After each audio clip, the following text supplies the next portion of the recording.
नारायण, तुम मुझे देखकर घोड़े जैसे हंसे हो, मैं तुम्हें श्राप देती हूं कि तुम्हारा सिर कटेगा और घोड़े का मुख लगेगा।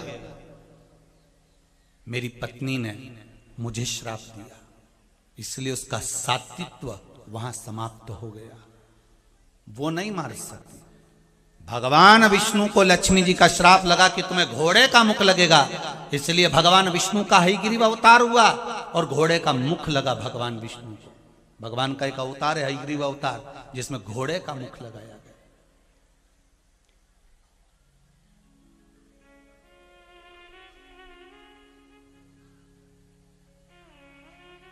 जो नारी अपने पति से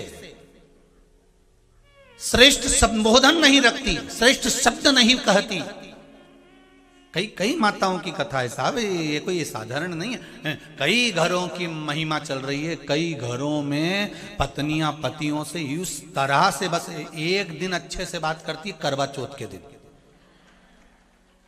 बाकी के समय की तो कोई गारंटी नहीं है दादा। जब बोलती है तो ऐसी बोलती है कि रसोई घर में रखे बर्तन गिरने लगते हैं अपने आप, जब बोले तब गरजे तब धर से गरजे। अब कहा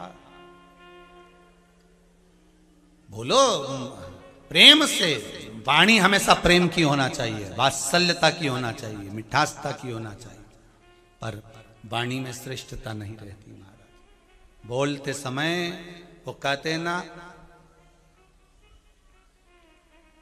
बोलना तो व्यक्ति को बचपन से आ जाता है, पर क्या बोलना है ये आखिरी तक नहीं सीख पाता। कैसे बोलना है ये आखिरी तक नहीं सीख पाता। बोलना तो बचपन से सीखा है, बोलना सिखा दिया, मम्मी बोलो, पापा बोलो, भाई बोलो, बंधु बोलो, सखा बोलो, ये सीखना तो कोई भी सिखा देगा, पर कैसे बोलना है, क्या बोलना है, किस तरीके से बोलना है, ये कोई सिखाने वाला नहीं होता। हमको अपने आप में सीखना पड़ता है, कोई दूसरा नहीं सिखाएगा, स्वतः सीखिए।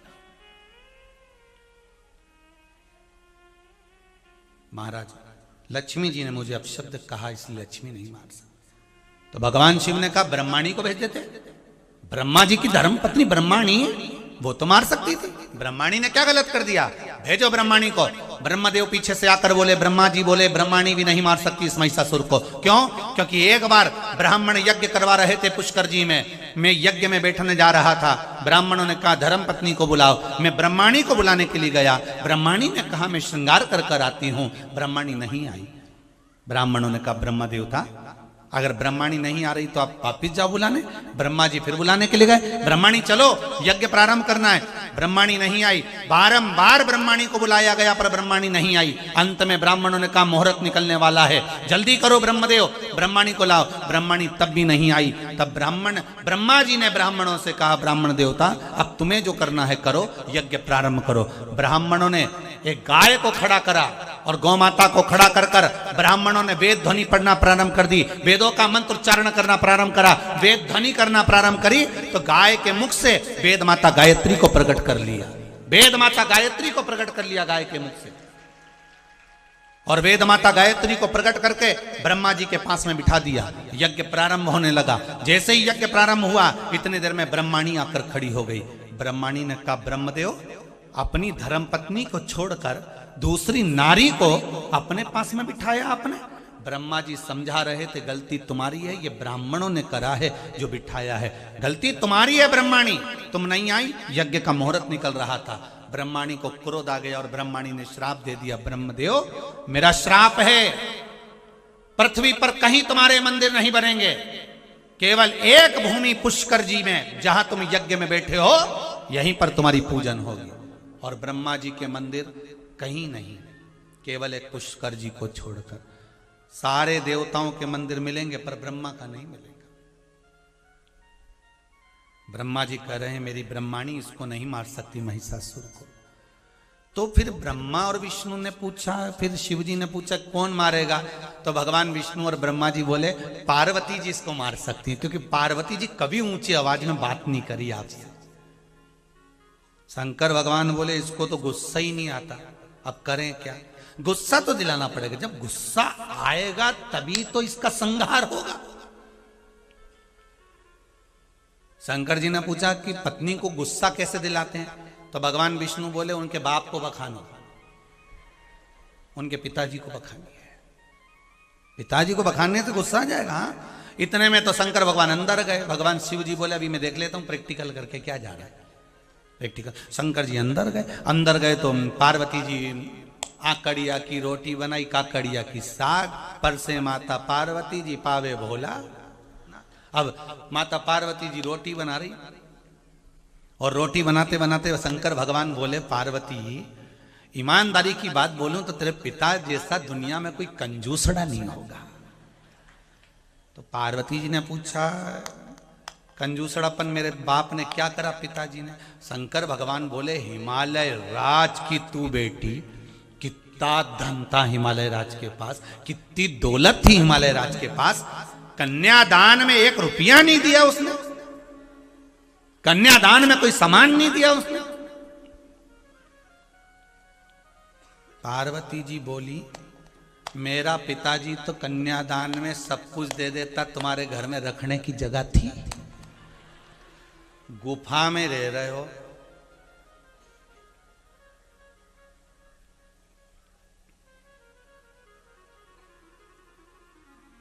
पानी भी नहीं मालूम पड़ता कहां से टपक के निकल जाता है। गादी तकिया इसलिए नहीं रखते क्योंकि पानी भे के निकले, रोज गीला हो कौन सूखा है, छोड़िए पत्थर पे सो जाते हैं। हमारे पिताजी तो दे देते, आप क्या रखने की जगह थी?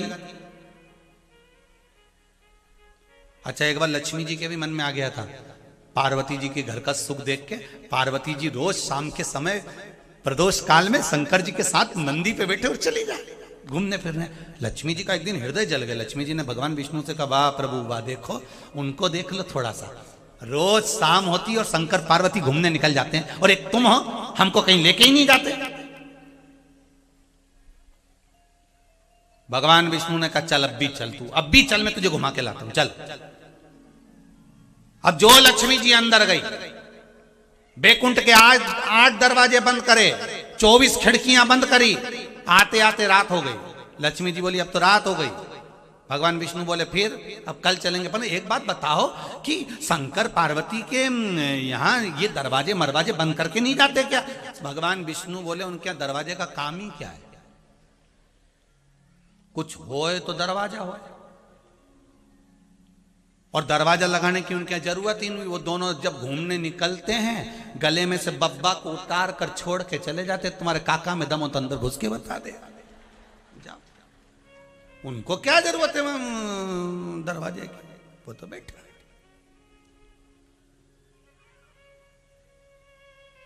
वो तो अलमस्त होकर बैठा हो, उसे किसी चीज की जरूरत नहीं। अड़भंग है वो। अब शंकर भगवान वापिस बाहर आ गए। भगवान विष्णु ने पूछा क्यों गुस्सा आया क्या पार्वती जी को? इतने में भगवान शंकर बोले नहीं गुस्सा तो नहीं आया, हम उनके पिताजी तक पहुंचे तो वो हमारे पिताजी तक पहुंच गए, इसलिए अब हम नहीं बोलेंगे। तो अब भगवान विष्णु बोले काम करो कि तुम सती का जो जन्म हुआ था ना अगला, उनके बारे में बोलो, तब गुस्सा आएगा, क्योंकि उस समय भी गुस्से में जल के भस्म हो गई थी, फिर गुस्सा आ जाएगा। शंकर भगवान फिर पहुंच गए। शिव जी ने कहा ओ पार्वती तेरा अगला जन्म तू सती थी, तेरे पिताजी ने तेरा कितना अपमान करा, सबको पत्र दिया तुझे नहीं बुलाया, तेरे को कितना सहन करना पड़ा और जलकर तू भस्म हो गई थी सती। इतने में माता पार्वती जी हाथ में से आटा छोड़ाती हुई बोली प्रभु ये सब कुछ तुम्हारे कारण हुआ था। शंकर जी ने पूछा वो कैसे? पार्वती जी बोली अगर तुम मेरे साथ मेरे पिताजी के यज्ञ में चलते तो मेरे पिता की इतनी हिम्मत नहीं थी कि मुझसे कुछ कह देता, वो तो तुम नहीं गए ना साथ में, इसलिए मुझे जलकर भस्म होना पड़ा। होता कई बार घर में ऐसा काम हो जाता है, पत्नी बाजार गई और वो भिंडी खरीद के लिए आई, गिलकी खरीद के लिए आई, लौकी खरीद के लिए आई बाजार में से, और पति को जब पति ने देखा क्यों क्या लेकर आई है, लौकी लाई, भिंडी लाई, गिलकी लाई, अच्छा ओ क्या भाव मिली? 20 रुपए किलो। पति बोला मैं अभी दुकान से आ रहा था, 10 रुपए किलो मिल रही थी, तो क्यों महंगी लेके आई? इतने में पत्नी बोली तो साथ चलते ना। कौन ने बोला मत चलो? जब मैं जा रही हूं ले आई। शंकर भगवान वापिस बाहर आ गए। भगवान विष्णु ने पूछा, गुस्सा आया? इतने में तो पार्वती बाहर आई। वहीं से महिषासुर निकल कर जा रहा था भैंसे पे बैठकर। जो पार्वती जी की सुंदरता देखी, महिषासुर ने आवाज लगा दी, अरे ओ सुंदरी, ओ सुंदरी। अब जो बोला ओ सुंदरी, इतने में तो पार्वती जी जो घूम के देखी, मैया के लाल लाल नेत्र, सुरमा नहनों में बड़ी सी बिंदी माता के, और केश खुले हुए, और जो अधर से नैनों से माँ ने देखा, महिषासुर बोला, रही हो सुंदरी, चलो मेरे साथ चलो। पार्वती जी के तो गुस्सा आ गया। शंकर भगवान विष्णु से बोले, अब बताओ पार्वती को गुस्सा लाने के लिए क्या करना है? भगवान विष्णु बोले, पीछे हट जाओ, चिंगारी में आग लग गई है, हट जाओ, आग लग चुकी है, हट जाओ, अब तो युद्ध ही होगा।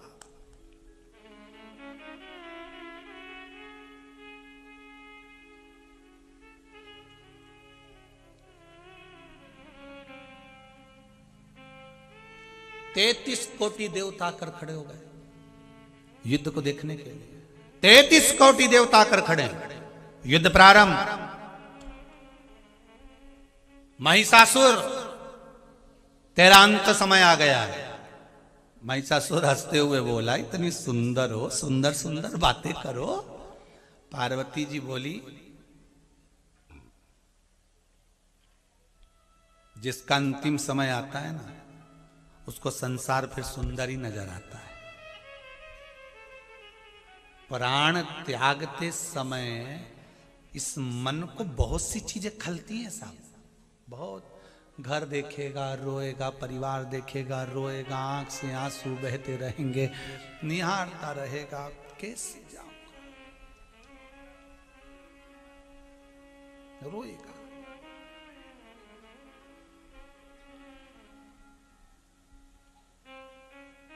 मां ने सिंह को बुलाया, शेर सामने आ गया। महिषासुर हंसा। जादू जानती है, इतनी सुंदर होकर सिंह आ गया तेरे कहने पर, मुझे भय दिखाती है। महिषासुर और आगे बढ़ा। पार्वती जी शेर पर चढ़ गई और सिंह से कहा, जब मैं टूट पड़ूं, इसकी छाती पे त्रिशूल दूंगी, तू इसके पाड़े पर, इसके भैंसे पर चढ़ जाना। तू देवता पुकार रहे हैं, तेरे भक्त जनों पर माता भीड़ पड़ी है भारी, और दानव दल पर टूट पड़ो मां करके सिंह सवारी। सो सिंगों से तू बलशाली, अष्ट भुजाओं वाली, दुखियों के दुखड़े ओ मैया, हम सब उतारे तेरी आरती। दिखा सिंह दौड़ा, और जो दौड़ा, मां ने बाल खोले, नयन लाल लाल हो गए। देवता भी घबराने लगे। सारे देवताओं की रोमावलियां खड़ी हो गई। अब क्या होगा? घबराने लगे। मां विशाल नैन, अधरों पर मुस्कुराहट, नाक में नथनी, सिर पर बेंदा लगा, नयन में सुरमा, और मुस्कुराती हुई जो टूटी मां, जो टूटी, टूटते सही सिंह भैंसे पर चढ़ गया। मां संहार कर दी महिषासुर का। समय आया, इस महिषासुर का एक पुत्र था जिसका नाम था गजासुर। गजासुर ने एक कार्य करना प्रारंभ करा। ये क्या करता था कि किसी को कष्ट दे चाहे नहीं दे, पर शंकर भगवान के जो गण थे उनको बड़ा कष्ट देता था, उनको बड़ा कष्ट देता था। शिव जी के जो गण थे उनको कष्ट दे रहा। एक बात अपने जीवन में उतारी, कई लोगों की आदत रहती है जो आपको कष्ट देने का प्रयास करेंगे, आपको दुख देने का प्रयास करेंगे।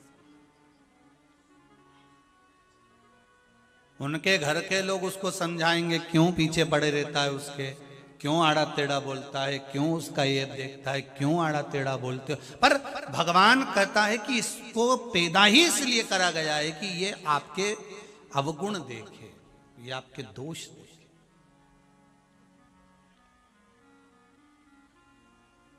शायद इसलिए हमारे यहां पहले कहते थे, निंदक न्यारे राखिए आंगन कुटी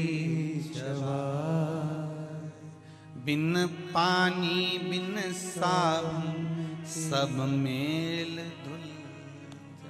महाराज, ना साबुन लगे ना पानी, और अपने आप मेल धुल जाता है। अगर कोई आपका ऐब निकाल रहा है, आपके खोट निकाल रहा है, आपके दोष छांट रहा है, तो वो आपको अच्छा बनाने का प्रयास कर रहा है कि आप और अच्छे बनते चले जाए, और अच्छे।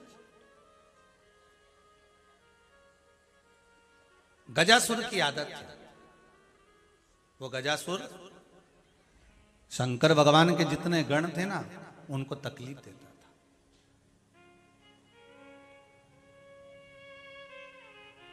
शिव जी के जितने गण होंगे उनको कष्ट देता, और भगवान शंकर के जितने गण थे उनको कष्ट देना प्रारंभ करा। कहीं नंदी को, कहीं भृंगी को, कहीं श्रृंगी को, सबको कष्ट दे रहा है,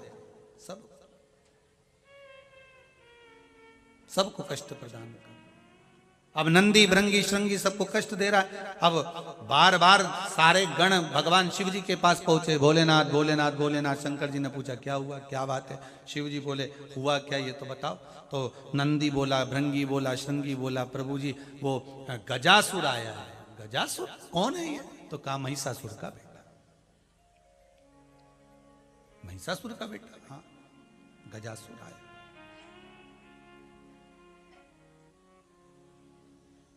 शंकर भगवान ने मन में सोचा जो इतना उपद्रव मचा रहा है, जरा एक बार उससे मिला तो जाए। आखिर गजासुर से एक आध बार मिले तो सही जाके। जो इतना उपद्रव मचा रहा है, जो इतना उपद्रव मचाने में लगा हुआ है, उससे एक बार मिले तो सही। और बहुत सुंदर बात है महाराज, अपने जीवन में एक बार उतार कर रखिएगा।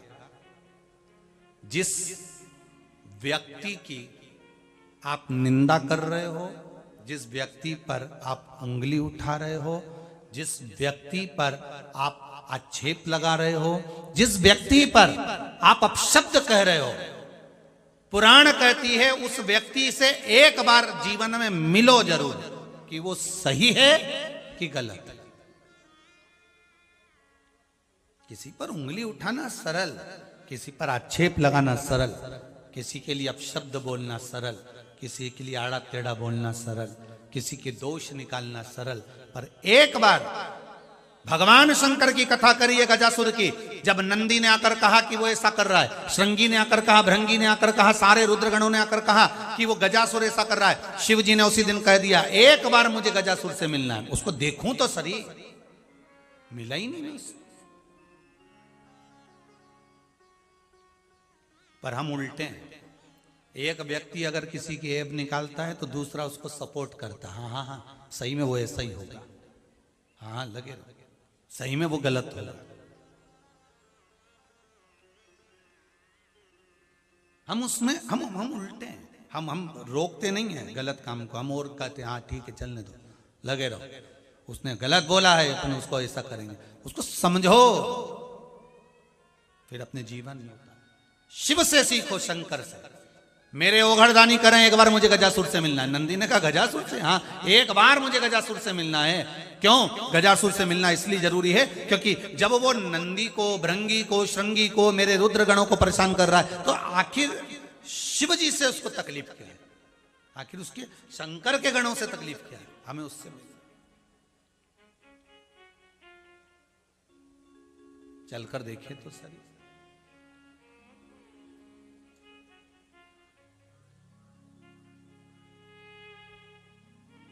महाराज, कई लोग कहते हैं कि शिव महापुराण सुनने से क्या ऐसा होता है? शंकर की कथा सुनने से ऐसा होता है? शिव महापुराण में ऐसा करने से ऐसा होता है? अरे कितने प्रमाण। अभी एक पत्र पढ़ा भी, देखिए वो जिसने लिखा है उसने डॉक्टर की रिपोर्ट तक पीछे लगाकर भेजी है। अब आप देखिए, रिपोर्ट तक उसने लगाकर भेजी उस पत्र के अंतर्गत कि उसने लिखा है 8 अक्टूबर 2021 नागपुर हॉस्पिटल से ये घटना का पूरा वर्णन उसने करा है और साथ में ये रिपोर्ट भी उसने लिखा के भेजी है। देखिए अब आप, लोग कहते हैं शिव पुराण से ऐसा होता है क्या? और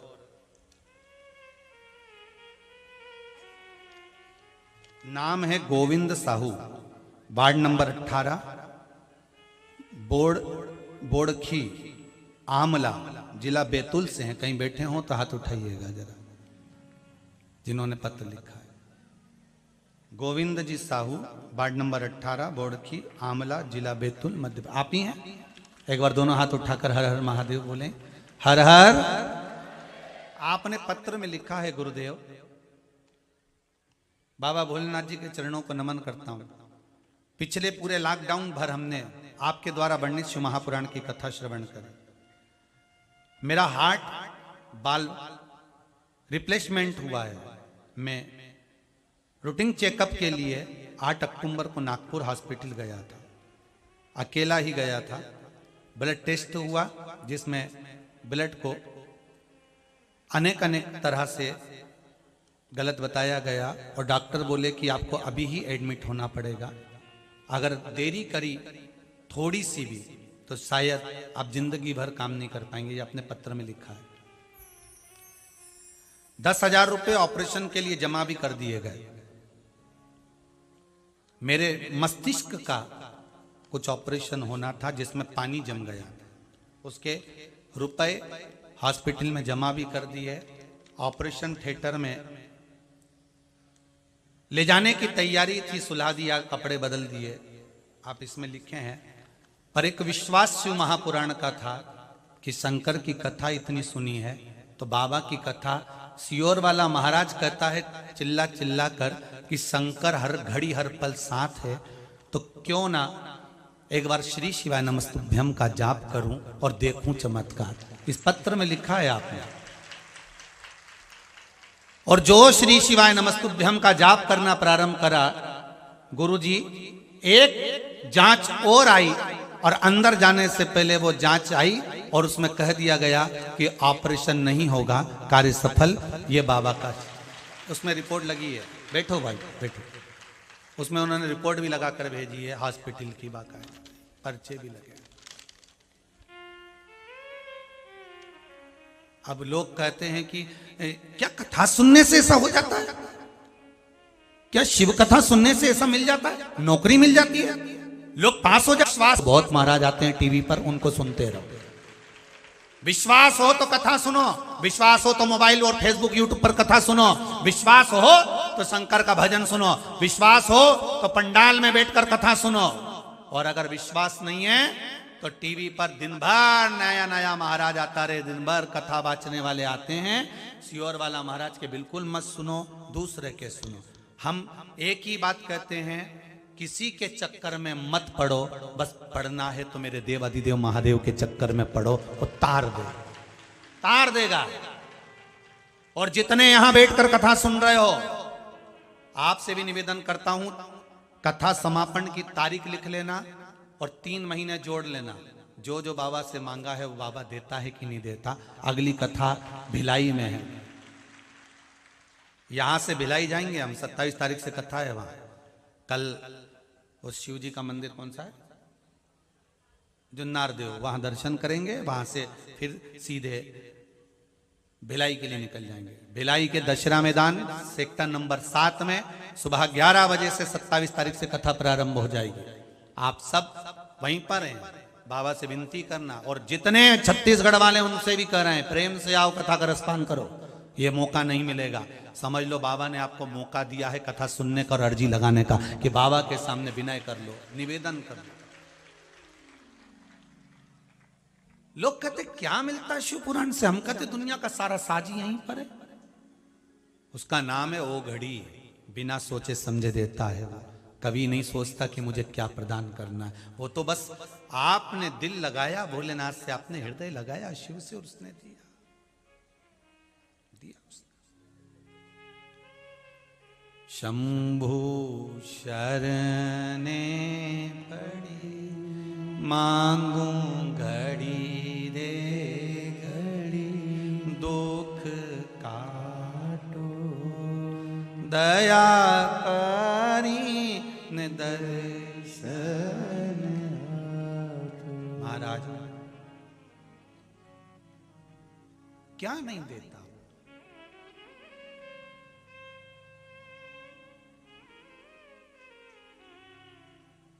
इतना समय हमारे पास भी नहीं रहता कि हम आपसे मिल सकें। 7 दिन यहां रहे होंगे, 70 लोगों से मिले होंगे, ज्यादा किसी से मिलना होता भी नहीं है। क्योंकि जितनी देर आपसे मिलेंगे, क्योंकि मिलकर भी क्या करोगे आप? अपना हमसे कहो कि गुरुजी हमको ये दुख है, तो गुरुजी तो कोई दुख काटने वाला है नहीं।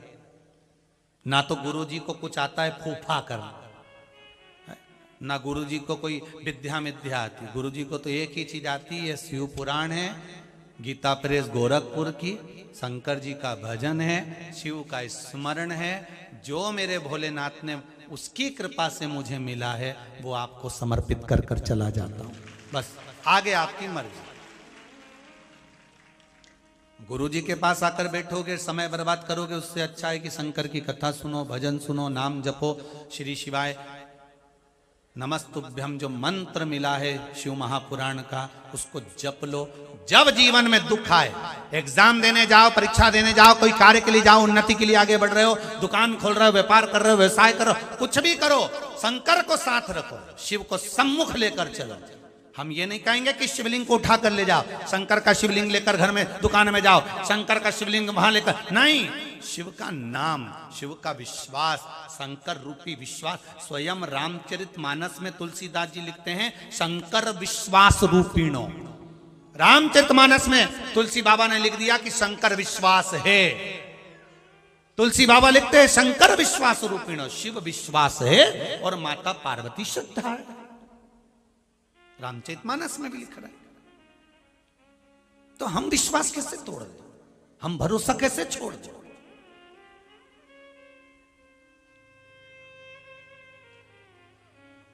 हम कैसे वंचित हो जाए? सर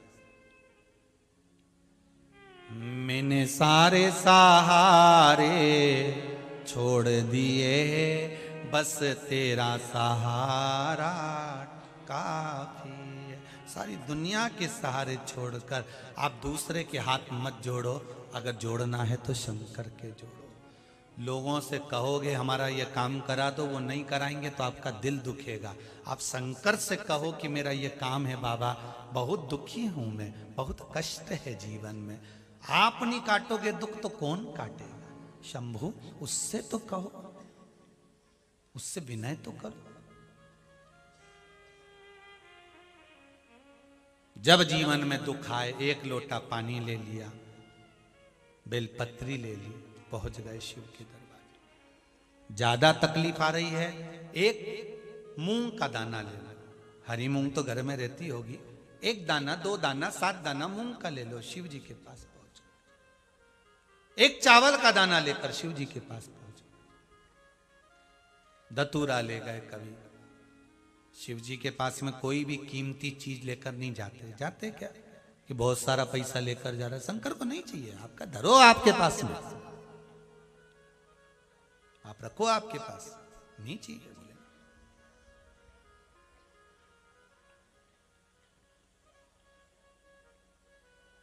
शिव को केवल विश्वास प्रिय। मेरे भोले तेरा सहारा का तू किनारा है। इस संसार सागर से उबरने के लिए शंकर की कथा, ये तो पूरे भारतवासियों को, देश और विदेश में बैठे एक एक शिव भक्त को भगवान शंकर को धन्यवाद देना चाहिए कि भोलेनाथ तूने बड़ी कृपा करी, जो लॉकडाउन में शिव महापुराण को हमें दे दिया, भले टीवी चैनल के माध्यम से दिया। पूरे विश्ववासियों को भगवान शंकर को धन्यवाद देना चाहिए। अभी तक हम भागवत सुनते थे, रामायण सुनते थे, गीता सुनते थे, सब कुछ सुना, ये रह गई थी, और ये जब से मिली है तब से आनंद की अनुभूति हो गई है। शिव को धन्यवाद देना चाहिए कि तूने कृपा करी है। ये कहां छुपी थी, ये शिव महापुराण कहां छुपी थी वेद व्यास जी द्वारा, वो मिल गई, हमारी जिंदगी सवर गई। कहां छुपी थी?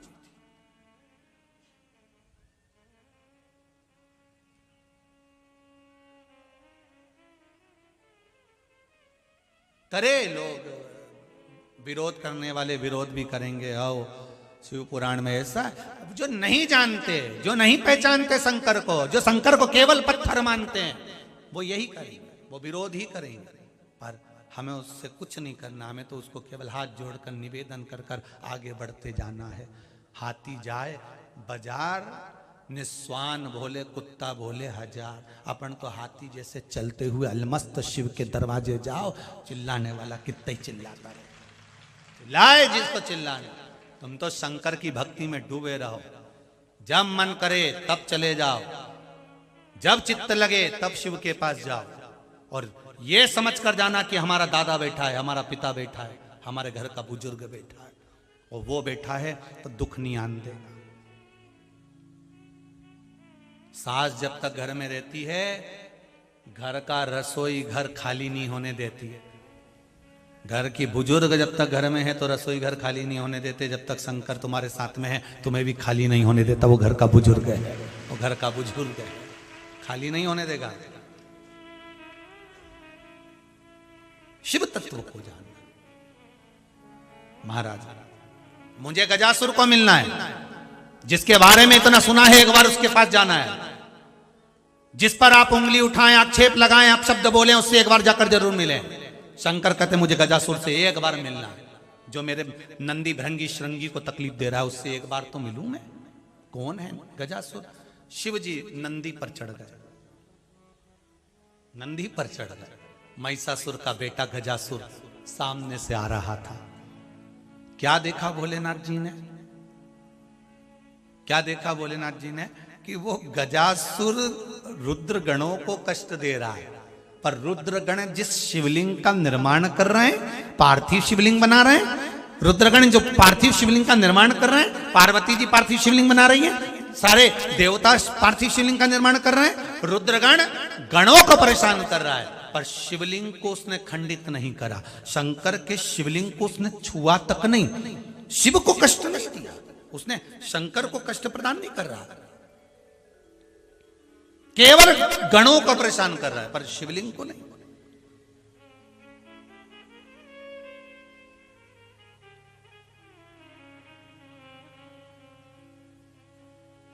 शिवलिंग वही।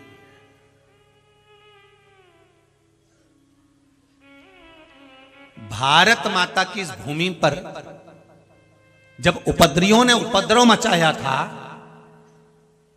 तब उन्होंने लोगों को परेशान कम करा था, देवताओं के मंदिर की मूर्तियों को खंडित ज्यादा करा था। गजासुर की कथा कर रही है, उन्होंने रुद्रगणों को परेशान करा, पर शंकर के शिवलिंग को नहीं छुआ। पर जब हमारे भारत की भूमि पर जो उपद्रवियों ने उपद्रव मचाया, कहीं सोमनाथ जी के तोड़ दिया, कहीं किसी के, कहीं जिस मंदिर में जाए उस मूर्त को तोड़ना प्रारंभ करा, इनकी नीति गलत थी।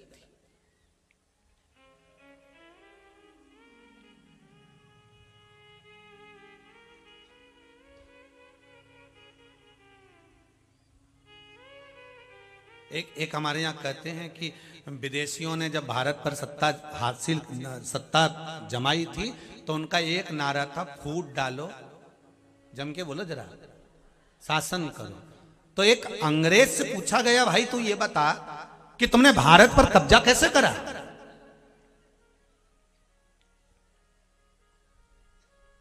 तुम अपने देश से इतने सैनिक लेकर आए थे भारत के लोगों को कब्जा करने के लिए? उस अंग्रेज ने कहा हम एक को भी साथ लेकर नहीं आए, हम तो आए थे केवल 2-4 भारत की भूमि पर। फिर क्या हुआ? हुआ क्या? हमने हमारे घोड़े को छोड़ दिया, छोड़ा, फिर घोड़ा एक किसान के खेत में चला गया।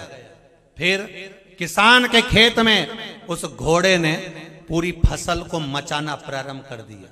फिर थोड़ी देर तक हम देखते रहे, पड़ोसी किसान वहीं पर बैठा हुआ था। जब घोड़ा फसल को नष्ट कर रहा था, पास वाला किसान उस फसल को देख रहा था, घोड़े को देख रहा था। जब घोड़ा वापिस हमने लिया तो हमने उस व्यक्ति से पूछा, क्यों रे भाई, तेरे पास वाले खेत में घोड़ा फसल नाश कर रहा है, फसल बिगाड़ रहा है, तो कुछ नहीं बोलेगा? तो उसने कहा मुझे क्या करना, मेरे खेत में थोड़ी ना घुसा है।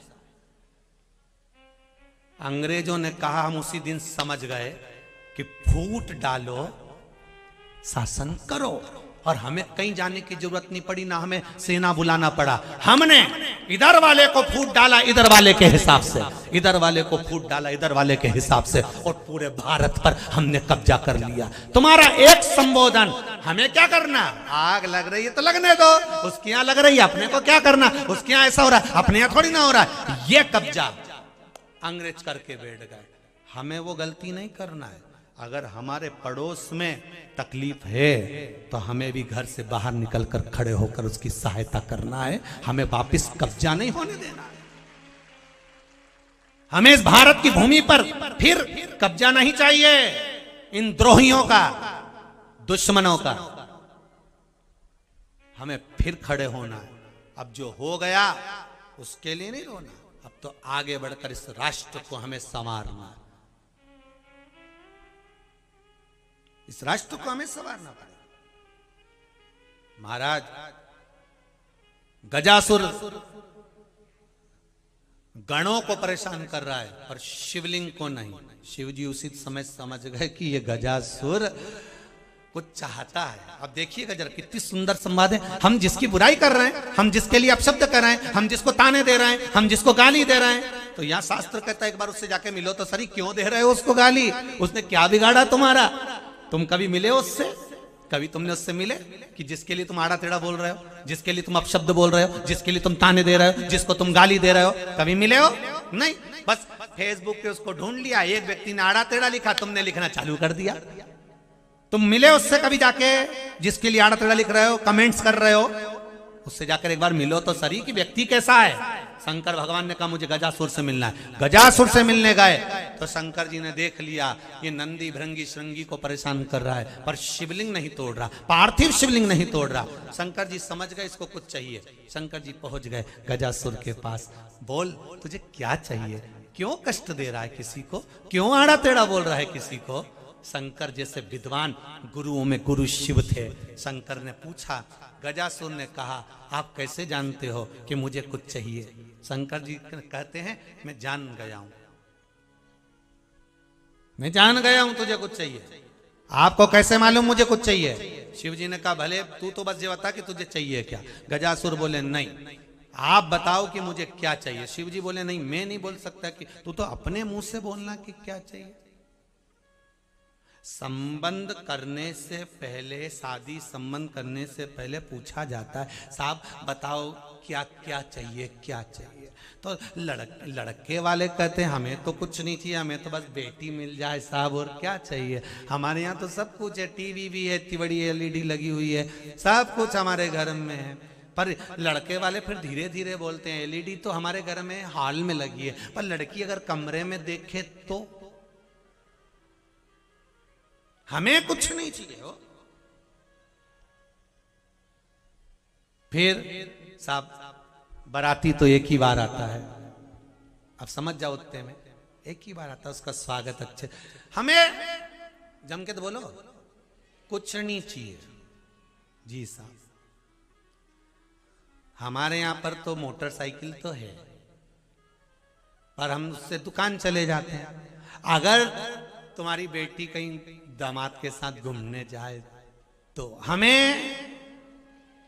कुछ नहीं चाहिए, तो इनके भाटा नहीं दे दो, हमें कुछ नहीं चाहिए।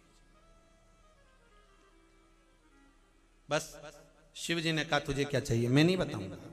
अब शंकर भगवान ने कहा नहीं बताता तो मैं जाता। शिव जी चले गए। शंकर भगवान जैसे गए, गजासुर ने फिर उपद्रव मचाया, और अब की बार उपद्रव मचाया तो देवताओं ने आकर विनती करी। देवता आकर सब निवेदन करने लगे। देवता कहने लगे प्रभु कुछ कृपा करो, दया करो। भगवान ने पूछा क्या हुआ? ये गजासुर का संहार करना, इसका अंतिम क्षण आ गया, अंतिम पल आ गया, इसका अंतिम क्षण आया है, अंतिम पल आया है, गजासुर का संहार करो। भगवान शंकर ने कहा जब ये उपद्रव करता करता मेरे पास आएगा तो आज मैं संहार कर दूंगा, चिंता मत करो। गजासुर भगवान ने कई बार छोड़ा, जैसे भगवान कृष्ण ने शिशुपाल को छोड़ा था। वो गाली पर गाली दे रहा था। भगवान कृष्ण कह रहे थे तू मेरी बुआ का छोरा है, मत गाली दे। वो मानता ही नहीं था, सुने ही नहीं। फिर उसने गाली दी शिशुपाल ने भगवान कृष्ण। भगवान इसे छोड़ते हैं, कई बार भगवान छोड़ते जाते हैं कि हाँ गलती कर दी, कहीं नहीं छोड़ दो अपन, कहीं गलती कर दी छोड़ दो अपन, पर नहीं माने तो आखिरी में तो निपटाना ही पड़े। नहीं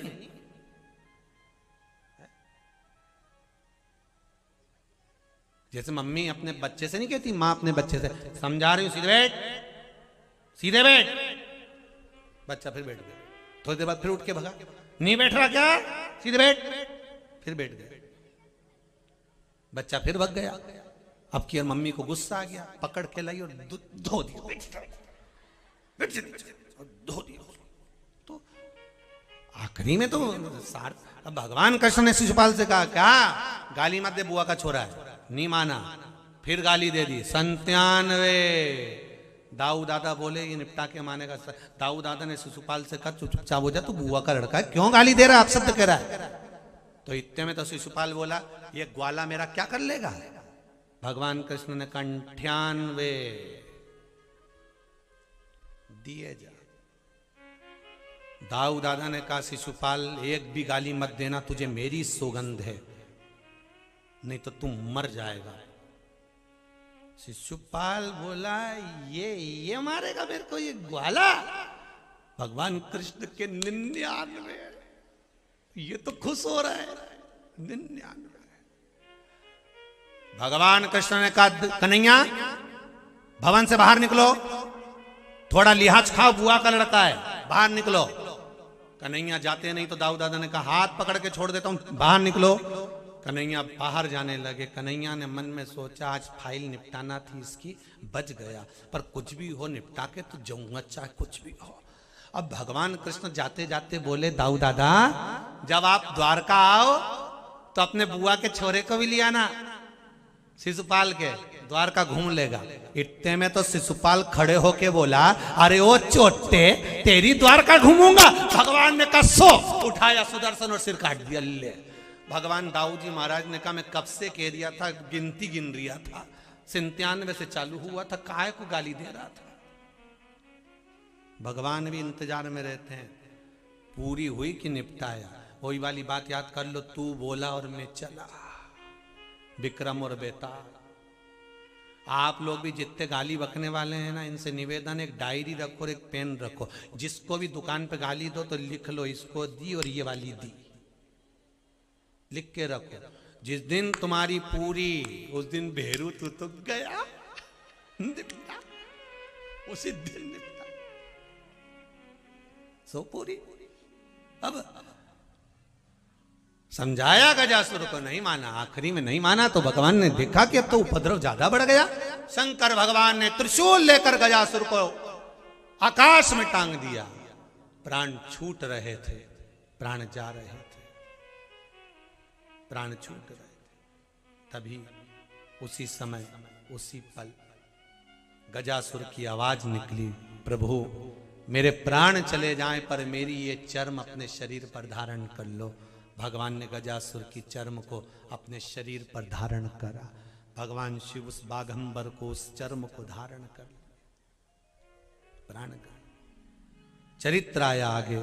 शिव महापुराण की कथा कहती है, जीवन का सुख देने वाली, आनंद देने वाली शिव कथा है। वो साधारण नहीं,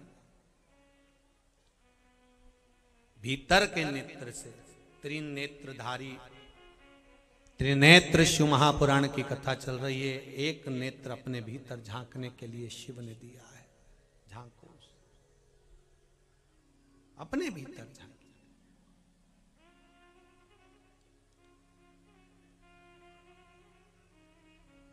महाराज शिव कथा कर रही है।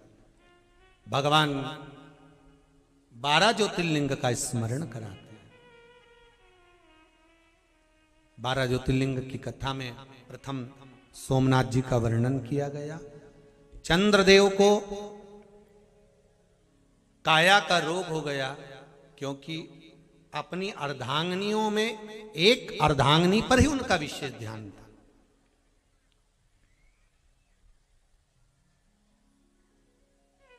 जो परिवार में भेद करता है, मेरा माताओं से बहुत निवेदन रहा है, जेठानी के बच्चे को दूध दे रही हो, खाने के लिए भोजन दे रही हो, जैसा अपने बच्चे को देती हो वैसा उसको देना। भेद मत करना, नहीं तो बुढ़ापा बिगड़ जाएगा। बहुत ध्यान दीजिएगा। ननंद के बच्चे हों, जेठानी के बच्चे हों, देवरानी के बच्चे हों, जेठ के बच्चे हों, किसी के भी हों, आप अगर अपने संयुक्त परिवार में एक जगह पर रह रहे हो, एक जगह पर आप इकट्ठे रह रहे हो, तो एक जगह अगर भगोनी में दूध तप रहा है, भोजन एक जगह बन रहा है, तो बराबर का रखना। ये नहीं कि अपने बच्चे को मलाई डाल के दे दिया और उसके बच्चे को ऐसे ही दे दिया, नहीं तो तेरा क्या होगा रे कालिया, फिर वो अंत बुढ़ापा बिगड़ जाएगा। अंत बुढ़ापा, भेद नहीं करना। अब सोमन यहां चंद्रदेव को बुलाया, दक्ष प्रजापति ने समझाया, मेरी इतनी बेटियां आपके साथ में बिहाई और आप एक के प्रति प्रेम रखते हो, ये श्रेष्ठ नहीं। चंद्र को समझाया, माना नहीं। अहंकार था, सुंदरता का, काया का। जब व्यक्ति को किसी चीज का अहम आ जाता है, अहंकार आ जाता है, व्यक्ति जब अभिमान में डूब जाता है, फिर वो किसी को नहीं गिनता, चाहे वो ससुर हो, चाहे वो सास हो। अहम आत्मा नहीं माने चंद्रदेव। दूसरी बार में तो श्राप दे दिया चंद्रदेव को। दक्ष प्रजापति ने, मैं तुझे श्राप देता हूं, तेरा काया का रोग हो जाएगा, तेरी काया गल गल के नीचे गिरेगी। काया टपकने लगी, चंद्र रोने लगे। देवऋषि नारद के पास गए, नारद कुछ बताइए। नारद जी ने कहा, शंकर जी की आराधना करो, क्योंकि अकाल मृत्यु वो मरे जो काम करे, चंडाल का काल उसका क्या बिगाड़े, जो भक्त हो महा काल का। शंकर की आराधना करो, शिव की आराधना करोगे तो तुम्हारा जीवन सार्थक होगा। करो शिव आराधना। चंद्रदेव ने शिव की आराधना करी, पार्थिव शिवलिंग का निर्माण करा, सुंदर पूजन करी। शिव जी प्रसन्न होकर उनकी काया को ठीक करे। भगवान शिव का नाम सोमेश्वर पड़ गया। बोल सोमनाथ भगवान की। अगला वर्णन आया है मल्लिकार्जुन। भगवान कार्तिक के रुष्ट होकर अपने माता पिता से श्रीशैलम पर गए। तहां पर जाकर भगवान शिव और पार्वती उनसे मिलने के लिए गए। वहीं श्रीशैलम पर भगवान शंकर पार्वती के साथ विराजमान हुए। शिव जी का नाम मल्लिकार्जुन हो गया। अगला वर्णन आया है महाकाल। दूषण नाम का राक्षस, जो ब्राह्मण के बच्चों का रक्त निचोड़ कर पीता था। ब्राह्मणों ने शिव जी से निवेदन करा, बाबा उस दूषण नाम के राक्षस का काल बनकर प्रकटे, उन्हीं का नाम महाकाल। महाकाल नाम पड़ गया। महाकालेश्वर बाबा की पावन धरा पर 17 जनवरी से कथा है। दोपहर में 1 बजे से 4 बजे तक आस्था चैनल पर आएगी। आसपास में जितने भी उज्जैनी के आसपास में रहते हैं कृपा करी है। 12 ज्योतिर्लिंग में से एक ज्योतिर्लिंग महाकाल बाबा का दर्शन भी करो और शिव महापुराण की कथा भी सुनो। पर रुकने की व्यवस्था, भोजन व्यवस्था आपको अपनी अपनी करना है। यजमान परिवार की ओर से केवल कथा का आनंद लो और अपने जीवन को सार्थक बनाओ। उनकी ओर से व्यवस्था कथा सुनने की है। सुख तत्व को धारण, वहां जो कथा होगी उसका नाम रखा है महाकाल, राजा महाकाल विक्रमादित्य शिव महापुराण की कथा। अभी जो भिलाई में कथा है 27 तारीख से 11 बजे से 2 बजे तक जो आस्था चैनल पर आ रही है, उसका नाम है भक्त, शिव भक्त शिव महापुराण की कथा। भाव से श्रवण करिए। महाराज दूषण नाम के राक्षस का संहार भगवान महाकाल ने किया। आगे वर्णन आया है ओमकारेश्वर का। बिंद नामक पर्वत ने तप कर कर भगवान शंकर को वहां प्रकट करा, भगवान ओमकारेश्वर के रूप में विराजमान हुए। अगला वर्णन आया है केदारनाथ, नर नारायण ने तप कर कर भगवान शिव को विराजमान करा, भगवान केदारेश्वर के रूप में विराजमान हुए। पहले कथा में कहा था भगवान जब पशुपति बने थे तो उनका आधा धड़ केदारनाथ के रूप में विराजमान हुआ। ऐसे केदारेश्वर शिव जी। अगला वर्णन है भीमा शंकर। कुंभकर्ण की धर्म पत्नी करकटी, करकटी का एक पुत्र था जिसका नाम था भीम, जिसने मंदिर देवालय तोड़ना प्रारंभ करे। शंकर भगवान ने आकर उस भीम का संहार करा, शिवजी का नाम भीमा शंकर पड़ गया। अगला वर्णन आया है काशी विश्वनाथ। मनु शत्रुपा ने तप कर कर साधना कर कर शिव को यहां आमंत्रित करा। भगवान शनि महाराज ने शिवलिंग का निर्माण कर पूजन कर विधान बताया। वहां काशी में शिव विराजमान हुए जिनका नाम काशी विश्वनाथ पड़ा। महाराज त्र्यंबकेश्वर का वर्णन आता है। गौतम बाबा पर गौ हत्या का दोष लगा। माता अहिल्या ने भगवान शिव की आराधना ब्रह्मा और विष्णु के साथ करी। भगवान 3 लिंग के रूप में विराजमान हुए। शिव जी का नाम त्र्यंबकेश्वर पड़ गया।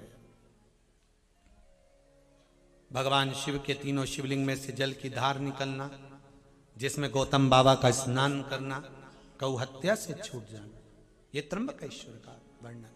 अगला वर्णन है वैद्यनाथ जी का। रावण भगवान शिव को लेकर जा रहे थे शिवलिंग के रूप में। लघु शंका लगने पर भूमि पर रखा, शिवलिंग उठा नहीं। अथक प्रयास किया गया तो भी शिवलिंग उठ नहीं पाया। भगवान वैद्यनाथ जी के रूप में विराजमान हो गए। बोल वैद्यनाथ भगवान की। अगला वर्णन आया है नागेश्वर। दारुक नाम के राक्षस का संहार करने के लिए भगवान शंकर प्रकट होते हैं और भगवान शिव का नाम नागेश्वर पड़ता है। जिसको स्वप्न में सर्प नजर आते हो, सांप दिखते हो स्वप्न में, तो नागेश्वर ज्योतिर्लिंग का स्मरण कर कर पान के पत्ते पर चंदन का सांप बनाकर एक कटोरी में कहीं पर भी उस कमरे में जहां आप सोते हैं उस कमरे में रखकर रात्रि भर सोने के बाद सुबह स्नान कर कर शंकर भगवान को छुआ कर बहते हुए पानी में उसको छोड़ दिया जाता है, तो स्वप्न में सर्प दिखना बंद हो जाते हैं। महाराज सांप नजर नहीं आते स्वप्न में, फिर सांप नहीं दिखते, सर्प नहीं दिखते। भगवान नागेश्वर का स्मरण करते हुए अगला वर्णन आया है रामेश्वर जी का। भगवान राम सेतु बनाते समय बालू के शिवलिंग का निर्माण कर कर भगवान शिव की आराधना करते हैं। शिव जी का नाम रामेश्वर पड़ता है। महाराज अगला वर्णन आया है कृष्णेश्वर। सुधर्म नाम के ब्राह्मण की 2 धर्म पत्नियां थी, सुदेहा और घूष्मा। सुदेहा के यहां संतान नहीं हुई पर घूष्मा के यहां संतान हुई। सुधर्म ने कहा घूष्मा अगर तुम्हारे यहां औलाद हुई है तो तुम्हारे यहां और भी भगवान संतान देगा, तुम ये पुत्र सुदेहा को दे दो। पति के कहने पर सुदेहा को संतान दे दो। सुदेहा ने पाल पोस कर बड़ा करा, बेटे का ब्याह कर दिया, घर में बहू आ गई। बहू के आने पर बहू को मालूम पड़ा कि मेरी असली सास तो घूष्मा है, ये सुदेहा मेरी सास नहीं है, तो इसने इसको पूछना बंद कर दिया। सुदेहा को लगा कि मेरी बहू मुझे नहीं पूछती और घूष्मा को पूछती है, अगर बेटा ही नहीं रहेगा तो बहू का काम की। तो ध्यान कर कर बेटा सो रहा था, बहू मायके गई थी। सुदेहा ने अपने बेटे के टुकड़े टुकड़े कर दिए तलवार से, एक कपड़े में बांधा, तालाब में फेंक दिया। घूष्मा का नियम था पार्थिव शिवलिंग का निर्माण करती, शंकर जी को बनाने के बाद उनका विसर्जन करती। जब विसर्जन किया लौट कर आते समय उसके मन में आया, भोलेनाथ बहुत दिनों से बेटा नहीं देखा, बस इतना याद किया था। एक हफ्ते पहले मरा हुआ पुत्र तैरता हुआ तालाब में से बाहर निकल कर आ गया। भगवान शिव वहां खड़े होकर दर्शन दिए, कृष्णेश्वर नाम पड़ गया।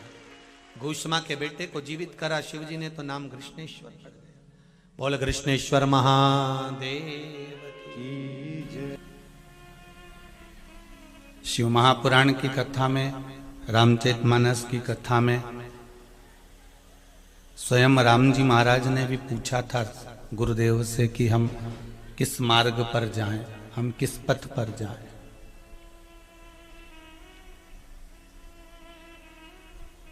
गुरुजी ने 4 शिष्य को बुलवा दिया था राम जी महाराज के लिए, और मेरे राघव जी, मेरे रघुनाथ जी, उन 4 ऋषियों के पीछे पीछे चल दिए थे। वो 4 ऋषि 4 संत नहीं, हमारे 4 वेद थे। इन वेदों के पीछे, इन पुराणों के पीछे, इन शास्त्रों के पीछे जब हम चलते हैं तो हमारा जीवन सार्थक होता है। कमाई करो, संसार में आए हो तो परिवार का भरण पोषण तो तुम्हें करना पड़ेगा।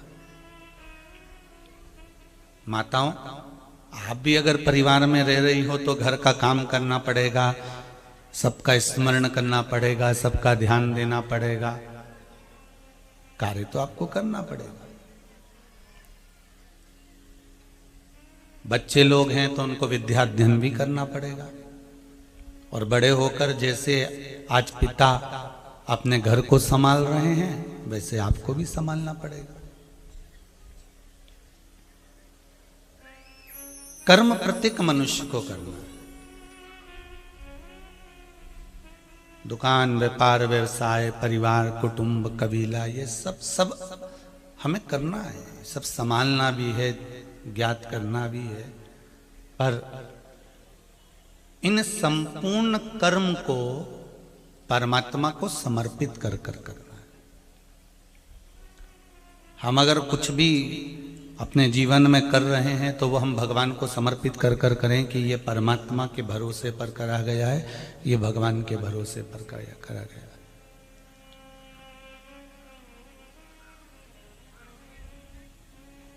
खेती बुआई मैंने तेरे नाम की, मेरे भरोसे मत छोड़ना। शंभु, ये परिवार, ये कुटुंब, ये कबीला, ये नाते, ये रिश्ते, ये संबंध, ये हमारा परिवार, ये सब आपके भरोसे पर है।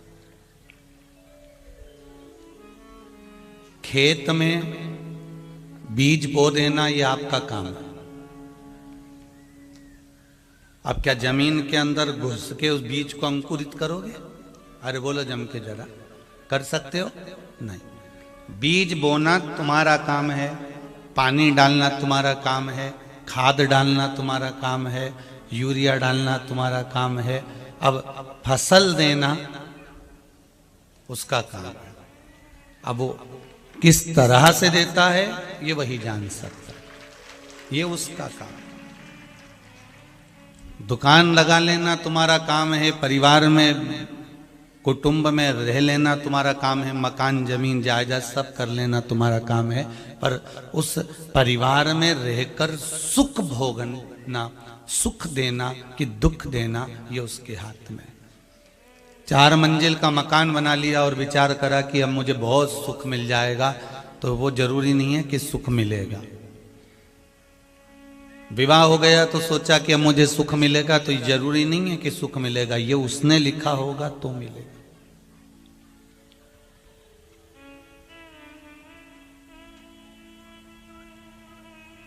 अगर उसने लिख दिया है हमारे भाग्य में कि सुख है तो सुख मिलना है।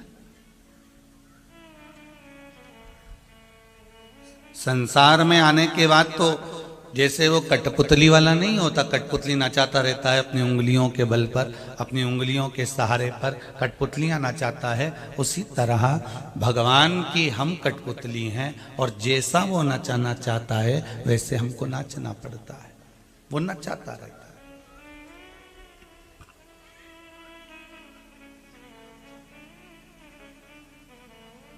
चाहे सुख देकर चाहे दुख देकर।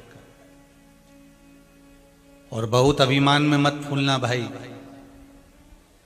सुबह का सूरज शाम तक अस्त हो जाता है, दिन रात में बदल जाता है। बहुत अभिमान में मत फूलना। कठपुतली का नाच नचाने वाला भी कठपुतलियों को झोले में भर के ले जाता है। उसी तरह अहंकार ज्यादा न रखना, नहीं तो मालूम पड़े कि वो वापस बोरे में भर कर रख दे तुमको।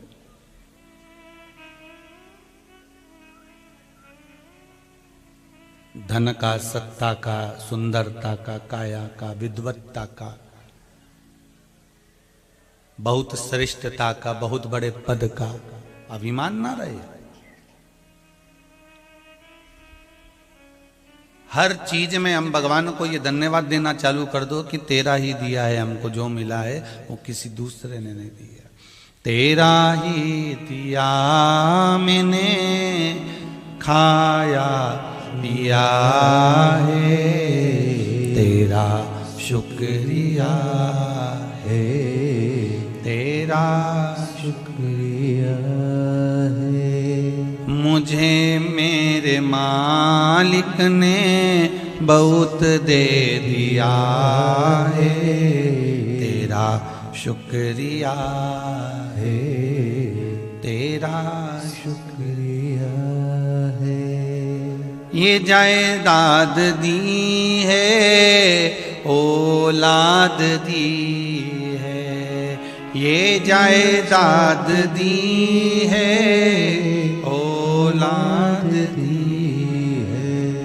मुसीबत में हर वक्त इमदाद दी है, मुसीबत में हर वक्त इमदाद दी है। तेरा ही दिया मैंने खाया पिया है, तेरा शुक्रिया है, तेरा शुक्रिया है। मुझे भोले बाबा ने बहुत दे दिया है, तेरा शुक्रिया है, तेरा शुक्रिया है। उसको धन्यवाद दो आप। और एक धन्यवाद भोलेनाथ जी को ये भी दे देना कि बाबा तूने शरीर दिया, ये काया बनाई, ये शरीर दिया, तूने एक कृपा बड़ी जोरदार करी कि शरीर से तेरा भजन करवा लिया। बस इससे बढ़कर कोई करुणा हो ही नहीं सकती। शरीर दिया और इस शरीर से अगर भजन हो रहा है, कीर्तन हो रहा है, मंत्र जाप हो रहा है, नाम जाप हो रहा है, नाम स्मरण हो रहा है, भगवान की कथा सुन रहे हो, कुछ दान पुण्य, कुछ संकीर्तन, कुछ स्मरण कर रहे हो, तो बाबा को धन्यवाद दीजिए।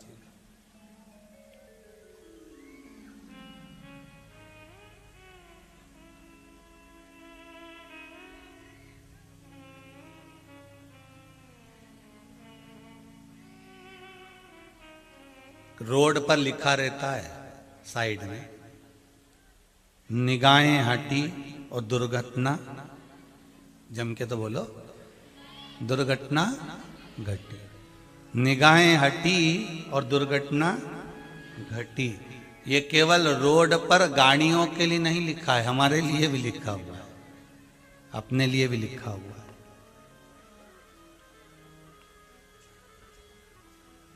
हम भगवान के चरणों से निगाहों को हटा लेंगे, हम इस मन को शंकर के भजन से हटा लेंगे, हम भगवान की भक्ति से अगर इस चित्त को हटा लेंगे तो ये पक्का है कि काम, लोभ, विषय, वासना, अहंकार, तृष्णा, ये सब हमें घेर लेंगे, सब घेर लेंगे। निगाहें हटी और दुर्घटना घटी। अगर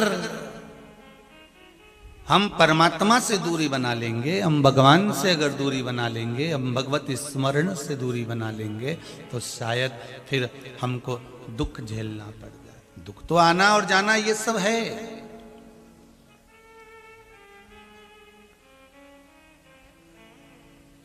बस चलाने वाले ड्राइवर के पीछे वाली सीट पर बैठोगे तो दचके कम लगेंगे, और बिल्कुल आखिरी वाली में बैठ गए ना तो उचक उचक के हालत ढीली हो जाएगी। सही है कि गलत है?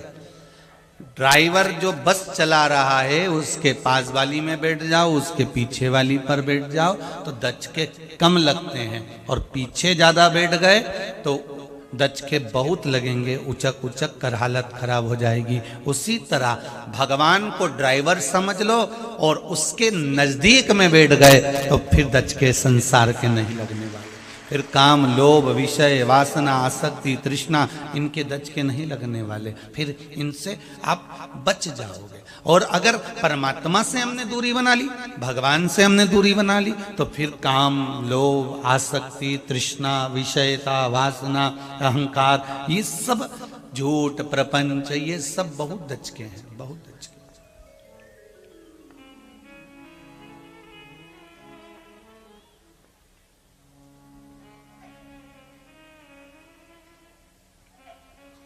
इसके सिवाय कुछ नहीं। वो कहे एक तेरा ही सहारा डमरू वाले,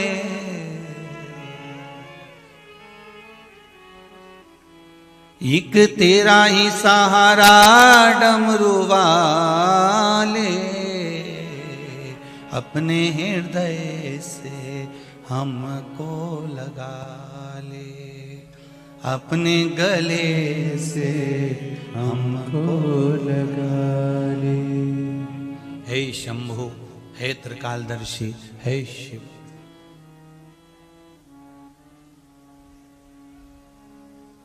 गहरी नदियां में नाव चलाने। महाराज, ये गहरी नदियां में ये नाव किनारे की ओर जा रही है।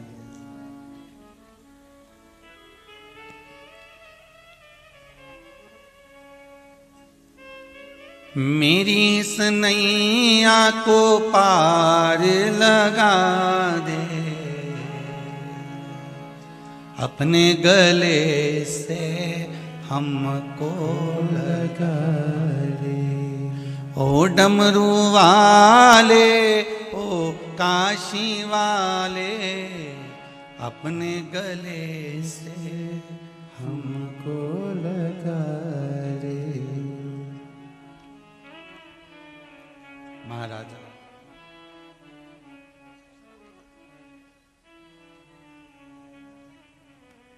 वो कहते ना, ज्योत से ज्योत जगाते चलो और प्रेम की गंगा बहाते चलो। वो कहे वो हृदय चित्त अपना परमात्मा की ओर,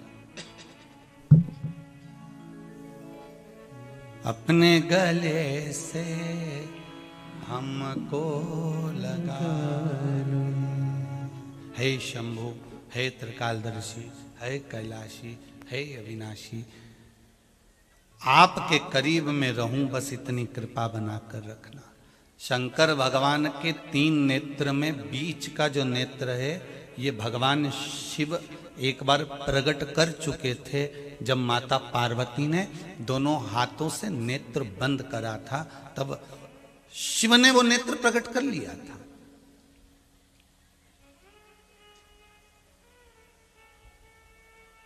शंकर भगवान ने वो नेत्र प्रकट कर लिया था, पर उस नेत्र को जब खोला गया तो संपूर्ण ब्रह्मांड हाहाकार करने लगा। संपूर्ण ब्रह्मांड सब राख होने लगा, सब जलने लगा। प्रकाश जरूर हो गया पर सब जल रहा था।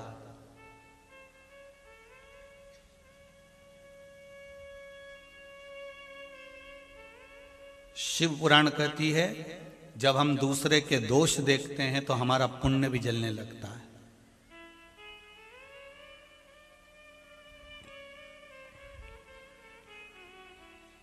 जब हम दूसरे का खोट देखते हैं, दोष देखते हैं, दूसरे का अवगुण देखते हैं, तो हमारे जो पुण्य है, हमने जो दान करा होता है, सत्कर्म करा होता है, भजन करा होता है, पुण्य करा होता है, नाम जाप करा होता है, मंत्र जाप करा होता है, वो सब जलने लगता है, समाप्त हो जाता है।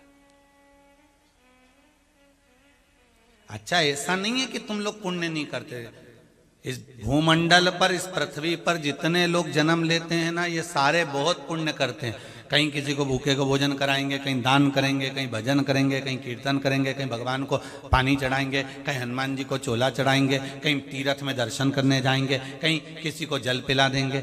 ऐसा नहीं है। जितने लोग इस अरिहंत चैनल के माध्यम से कथा सुन रहे हैं, आस्था चैनल के माध्यम से कथा सुन रहे हैं, फेसबुक यूट्यूब के माध्यम से कथा सुन रहे हैं, और जितने इस पंडाल में बैठकर कथा सुन रहे हैं, या इस ब्रह्मांड में जन्म लेने वाला ऐसा कोई व्यक्ति नहीं जो दान नहीं करता हो, जो पुण्य ना करता हो, जो सत्कर्म ना करता हो, जो भजन ना करता हो, जो कीर्तन ना करता हो, किसी भी रूप में करता है। वो करता जरूर है, मतलब पुण्य तो वो कमाता है, पुण्य कमाई तो करता है। फिर गुरुजी, अगर पुण्य की कमाई करता है तो नरक क्यों चले जाता है? उसका क्या कारण है? जब पुण्य कमाया तो फिर नरक जाने का तो काम ही खत्म हो जाना चाहिए। उसका कारण है, जैसे आप 10,000 रुपये महीना कमाते हो। अब 10,000 रुपये महीना तो तुमने कमाया, मतलब पुण्य तो तुमने ढेर सारा कमाया। अब तुम्हारा घर का खर्चा भी तो देखो रे कितना है। गैस की टंकी 1,000, बिजली का बिल 2,000, बच्चों की पढ़ाई 5,000, कितना हो गया?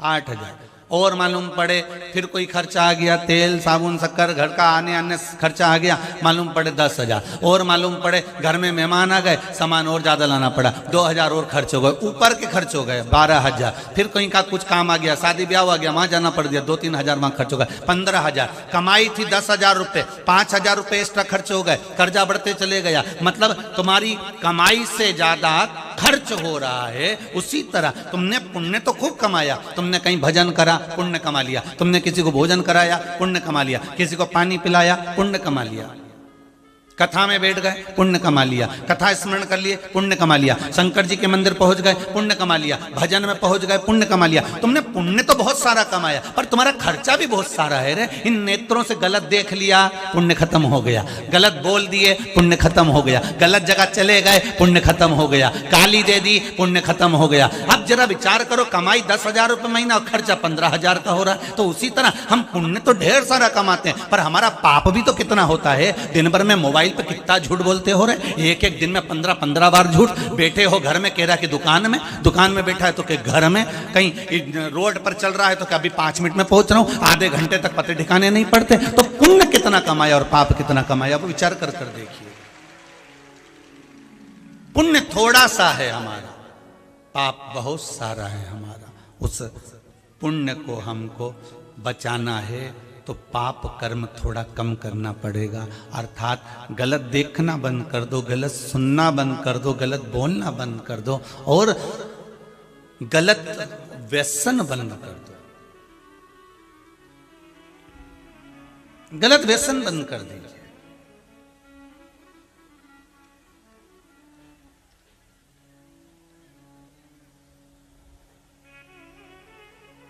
कितना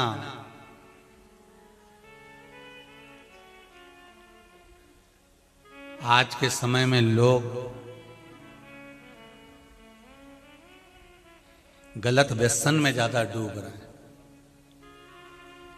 और इतना गलत व्यसन तो हमने उधर नहीं देखा जितना चल के आए तो इधर रोडों पर जहां देखो वहां मछली का मांस, कहीं मांस बिक रहा है पूरे क्षेत्र में। और चले जाओ अधिक महाराष्ट्र क्षेत्र में, जैसा जैसा महाराष्ट्र टच में रहे वैसे उधर और बढ़ते जाओ तो और व्यसन में लोग डूबे। गलत बच्चा, गलत भोजन का त्याग करो।